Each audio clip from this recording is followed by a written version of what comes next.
I would like to now introduce Principal Ann Simone.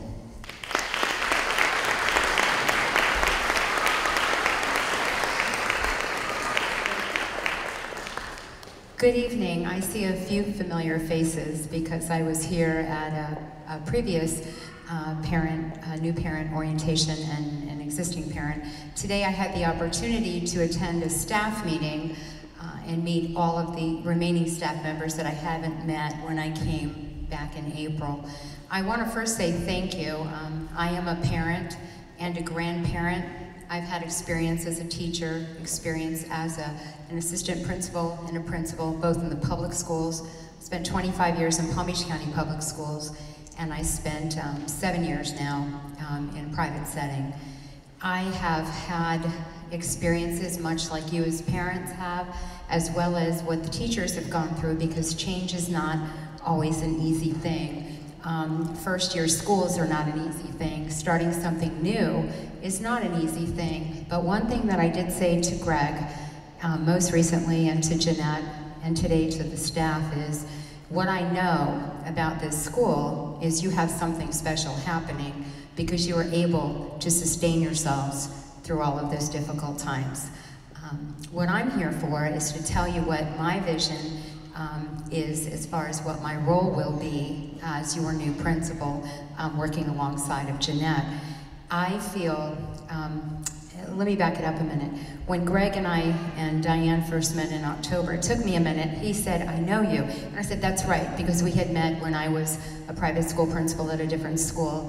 And I kept thinking and kind of watching for when to see if this was going to happen.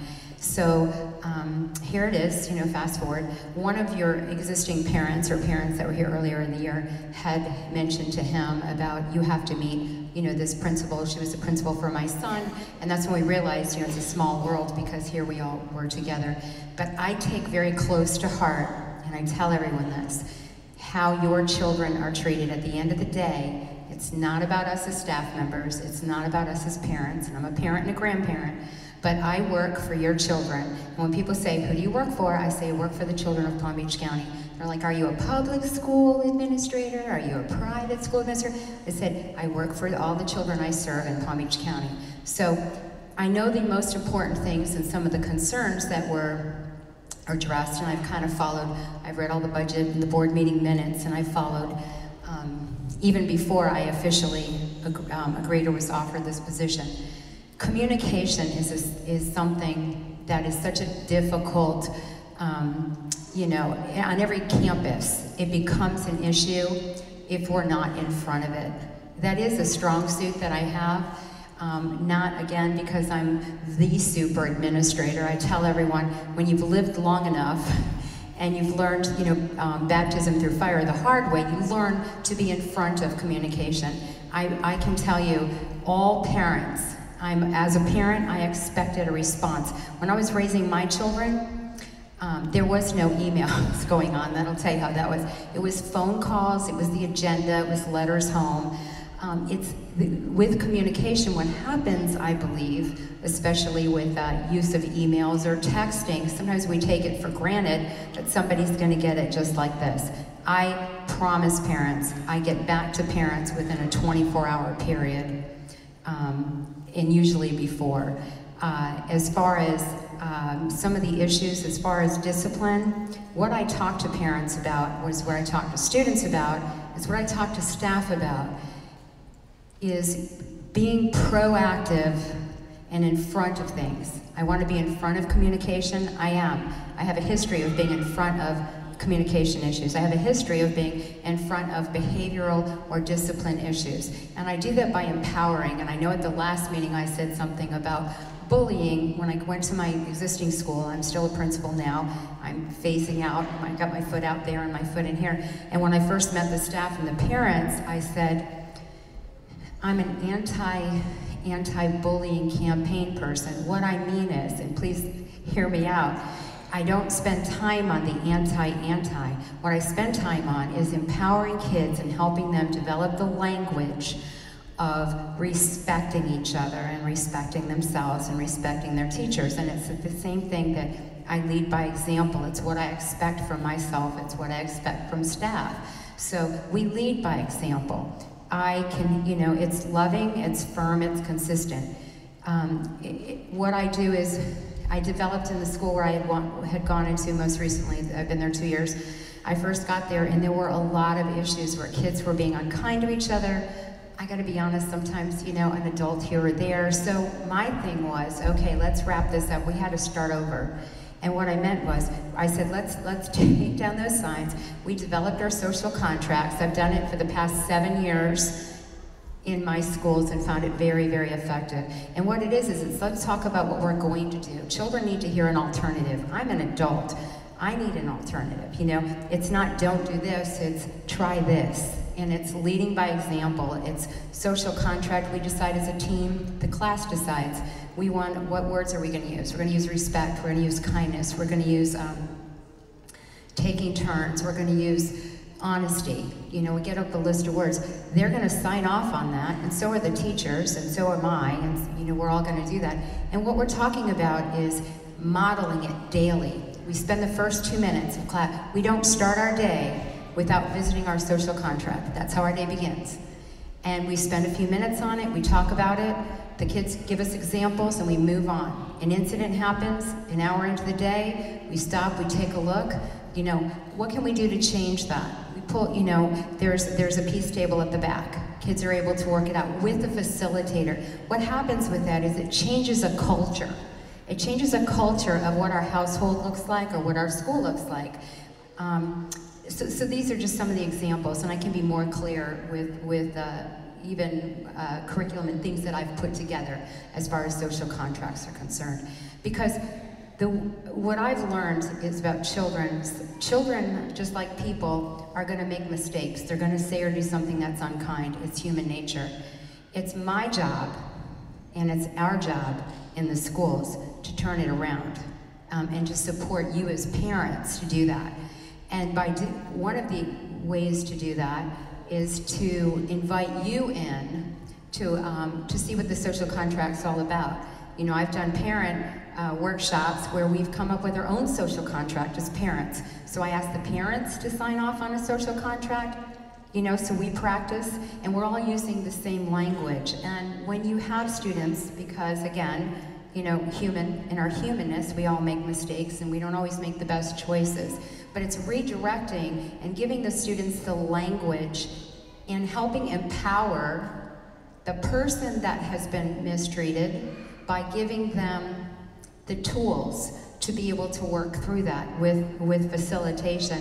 And then helping the student who acted out towards someone, not just know, not just punish, although consequences are a reality, but not just consequences, but okay, now we're gonna build on how do we not do this again? Let's take the time. And in my career, I've heard teachers that have worked with me say, I don't have time for that. I said, I can't hear that, because we need to make time for that. And what happens is, you spend enough time on it, the culture changes. The most important job an administrator can have in any school environment or building is to be able to redefine or define or grow or change the culture. So if people say, well, I have to get math done and I have to get this done and I can't do the social contract every day. I said, I like math. It's a simple math problem. You don't spend 2 minutes at the beginning of the day, you're gonna be spending lots of time throughout the day. So, and I can be more specific and even provide a workshop in the future if you're interested as far as that goes. I do believe there are consequences for our actions. It's how children learn, it's how children grow. But I will tell you, in my 33 years of experience in education, I have never embarrassed, been punitive, called a child out in a negative way, nor do I expect anyone else to do so. There is a way to redirect children, empower children, and help them be their very best. As educators, if any of us think that our schools are just about academics, that is absolutely the furthest thing from the truth. We have the privilege of being able to be a part of redefining a society just by empowering the children that we see every day, and to partner with you to make your jobs, and I don't want to say easier, but more in line with what you want for your children. So if there's any questions about that, you know, feel free to ask me. I want to say thank you for allowing me to spend some time with you tonight. I feel very fortunate. I'm sad to leave where I am, but really happy to be coming. I had a group of students, middle school students, come up to me the other day and they said, "Miss Simone, we don't want you to leave." And I said, "I don't want, you know, I get it. I don't want to leave you either." And they said, "So don't." And then I had a handful of them say, "Can we come with you?" I said, "Talk to your parents about that. That would be okay too." So again, I'm going to tell you what I said to the teachers today, and I say this all the time. I am a teacher. I'm an administrator, but we don't, you know, I didn't want to be an administrator when I grew up. I wanted to be a teacher. I am so grateful that I am still in a career that I love, and I tell the teachers, and I believe this wholeheartedly, and as they get to know me, they'll know these aren't words, just words, that these are actions. Great teachers make great schools. And that is what I look for. I look for working with great teachers. Teachers who truly have a passion for working with children. If you have to love what you do. We owe it. We are not in the profession where we have an option to not have a passion and love what we do. I have made changes in my career as far as, you know, things that I've had to regroup or reroute. I'm very open. I also believe in giving people an opportunity to grow and change if necessary. I'm straightforward, I'm transparent, I'm fair. I will always respond to you quickly. Your children are, if you're trusting me with your children, I will, you know, do my very best, as I expected when I dropped my children off at the door. I have a granddaughter who's going to be starting kindergarten next year. You know, I say to myself, I want to know the same thing that I want for my granddaughter is that I'm always giving, you know, to children in return. I'm very fortunate to be able to work with Jeanette. We spoke about this. It's when you're an administrator in most school settings, you feel like you're an island all by yourself, because you know, sometimes it's like, well, where do I bounce this, you know, because you're looking after teachers and stuff. So I'm excited that we get to work together and bounce things off of each other. We have spent some time together. I don't know where everyone is coming from as far as who the existing parents are, who are the parents that are new. I just know it's a really big thing for me to ask you to do.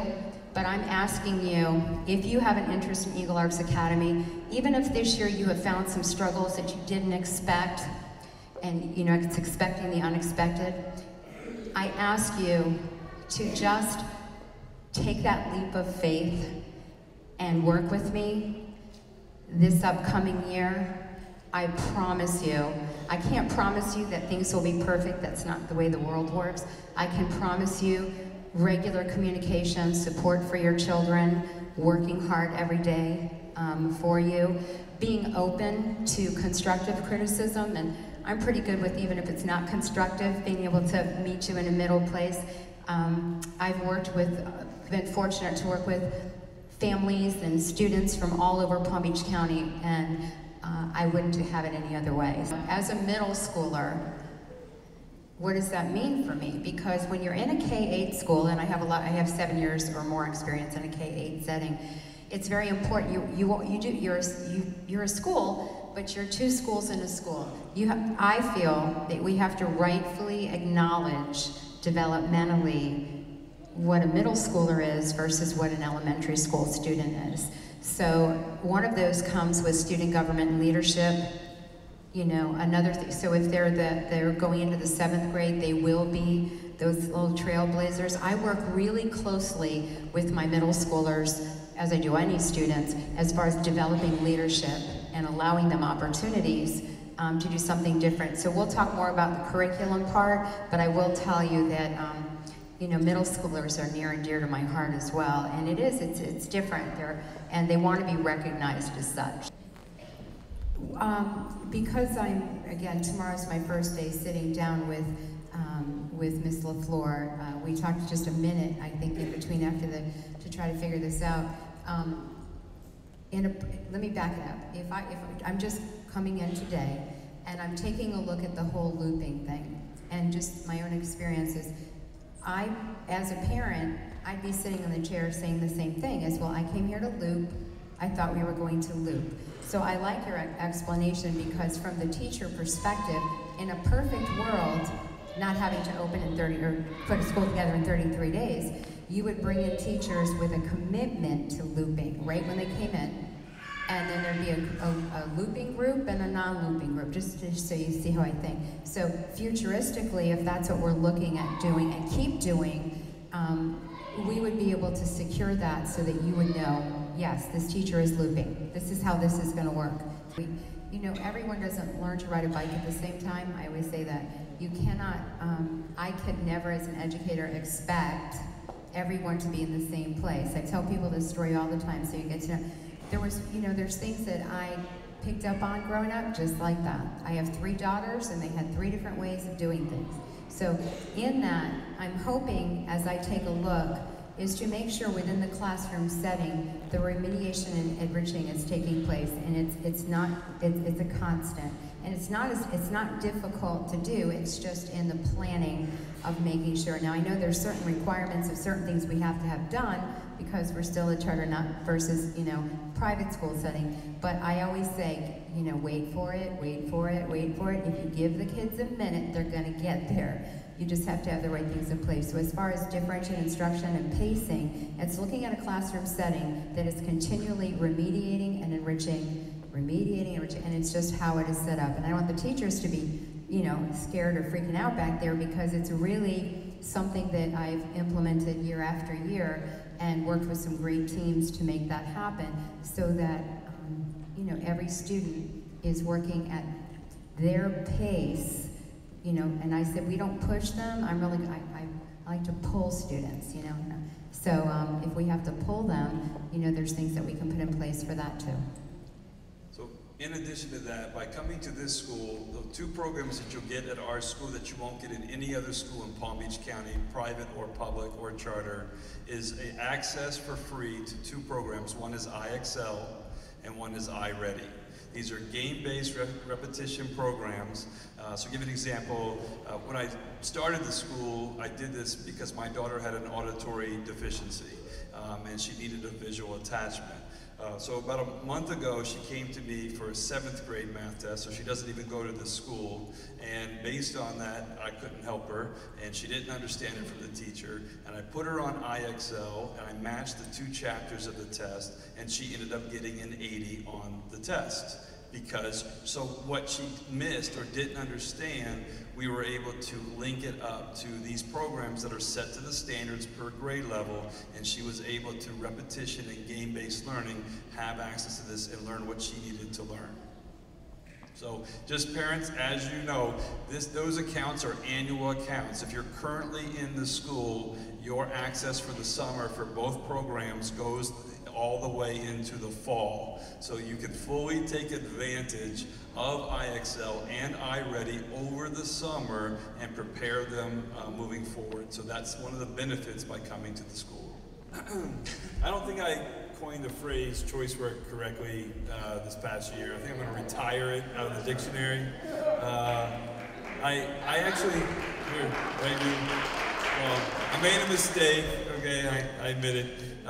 What I meant, or the intent was, that if through the use of reading 20 minutes a day and having 20 minutes on IXL in language arts or iReady, or 20 minutes of math in language arts or iReady, they get an hour at home in supported integration of game-based learning and repetition.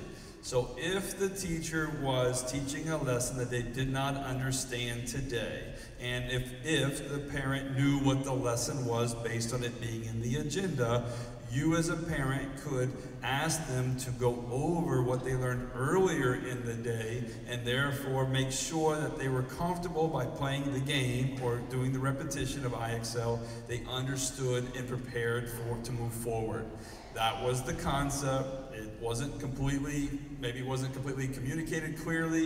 It definitely was not understood. The other side of it comes down to, I'm fully supportive of project-based learning. And so based on this, the concept was whether the time in the different stations and or the deadlines, there would be a project created, a report or such that would be due next Friday, and whether they did it during the day or needed extra time at home, as long as they got it done on time and turned into the teacher, then that is the choice for them to learn time management and responsibility. That is the definition, or was the definition, of choice work. However, I'm going to turn the homework question over to Principal Simone, because we've spent in the last 6 months a lot of time discussing choice work versus homework. Thank you. I want to first say, as an administrator, being in the public and in the private and now entering into a charter school setting, homework is the choice work, homework, when you get home to do work, whatever. That has been a topic of conversation, and you'll find people coming from different places on that. What I feel is that homework, choice work, whatever we want to call it, needs to be purposeful and meaningful. Not repetition, not just to have somebody sitting at a desk and their hands getting tired because they're doing 50 math problems. You need repetition with math, but I always use the example when I would talk with, even speaking with my teachers or families from my current or past environment, and that's this. If you are taking somebody in Algebra 1 or any kind of a math, and you teach it, the teachers have taught the lesson, and then the students, they've got it, then they go home and they don't have it, but they practice it 35 or 50 ways wrong. It's hard to undo that. So you don't, it's not endurance, so just a handful. The other part of it is, if they've already mastered it, why then are you going to have them go home and do 35 of those or 50? So it's looking at purpose, meaningful, and how much of everything. I do believe that homework, choice work, working at home is something that's important because it's an extension of a school day. But the reality is, and I've had lots of experience too with project-based learning, that's where that enrichment comes in, that's where that critical thinking comes in, that's where that independent piece of, here's the content, here's the skill, here's what we learned. Now allow them to go home and give them an assignment where they elaborate on what they've had during the day, not just repeating something that they've already mastered. That's my take on homework after school. Greg and I have been speaking over a period of time. I always tell people I'm at the point in my career, because I'm old enough to where I've had a lot of different experiences. I believe and share that vision for integrating technology and arts, and I feel that if every school in our country looked at that and shared that vision of integrating arts and technology in all academic areas, I believe our school systems would be in a lot better place. So, and I know that from 100%, and I'm hoping eventually everyone will get to that place for the best interest of students. There has to be a purpose for learning. I've heard parents, and let me back it up too, in the private schools I've worked at, I've walked into schools that had like kind of a piece of this and a piece of that. And one school I walked into 7 years ago was one of those 30 years ago, we're all on page 98, 98, 98, one of those things. So I overturned, and what I did was project-based learning and integrated arts and technology in everything we did, because I was able to do that design. I don't want to work in any other educational environment, nor would I. So these are the things that I've been doing on a smaller scale for the past 7 years without all of the resources. I've had to build my own toolbox, create them, come up with them, get donations, and do all kinds of things. So I'm excited about being able to see that implemented and already in the works with the resources that are already here. So I share that vision. That's why I said yes to being here, because I believe that that's where children shine, all children shine. And to let you know too, I'm somebody who's, I always come in with a plan B, a plan C, take it all the way through. staff that I work with now and in every school, I am a proponent. I agree. Greg and I talked about this, looking at this system, because that does make a difference, and I don't want to be a part of a system that stands in the way of whether or not you know what's happening with your students. In a case like that, if I can just give you an example, if a system was not working, I would then call on my homeroom teachers to make sure that they put that, in their agendas. So something's not working. So teachers know. I'll say to them, they'll say, "Oh, our system's down," and I'll say, "We're old school." I'm old school. So I'll say, old school sometimes works. You have a power outage. We don't stop communicating. We just do it the old school way. So there's a plan A, there's a plan B. And so that's something that and again, no criticism because I haven't been here, so I don't know. But these are just little tricks of the trade to say, here's what I need to happen, so that, because they're right there with your little ones. So you don't have to try to figure it out in the back. And so that's my job, to support them to make sure that that can happen as well. So in January, I went to a specialty conference in technology for charter schools. And in that's why you have the new system that we're talking about, security system that's over here that has the badges and those type of things. One of the things that I looked at and we're investigating is an app-based system where we have an app for the school, and therefore you have a calendar of all the events and everything right on your phone. And so, again, it doesn't cost that much money, but it does take some money. And so we're trying to prioritize between the piano lab and these other things of what we're trying to raise money for, to make sure that we continue to strive to facilitate. But the technology, I promise you, the one thing that irks the most for me right now is I selected Redefining, and it's a great system. It has the potential to be a great system. The customer service on their side is lousy, and the programming support to get us live was lousy, and we spent a fortune to do it, but yet we did not get the attention to detail that we were promised to receive. And so from a business point of view, Principal LaFleur and I really looked at this and saying, we need to look at other options. And the good news is there's a timeline. You didn't have a summer last year. So it's such an important piece to have a full summer to plan for a school year, so to have 33 days. So the great news is it sounds like, and I can believe because I know these timelines, that we do have the time to look at something else and implement something else, if that's what you think. Can I ask, so I just didn't have an opportunity to address the attendance situation about daughters being out for a week and no one calling. That is something that, so is that something that system would do as well, since it's attendance? So the system is supposed to be able to communicate once the teacher puts it in. It's a grade book, it's attendance, it's tardy, it's discipline, and the system is supposed to be able to directly notify you as a parent of those issues. You could sign in and see if your child got a disciplinary accident or was late or what it was. That's what the system is supposed to do, but it hasn't been operating that way. Okay. If I can address that with you right now, I want you to hear me as far as I understand that in any school setting, if you talk to half a group of people, they're going to have a different perception and different experience than you've had.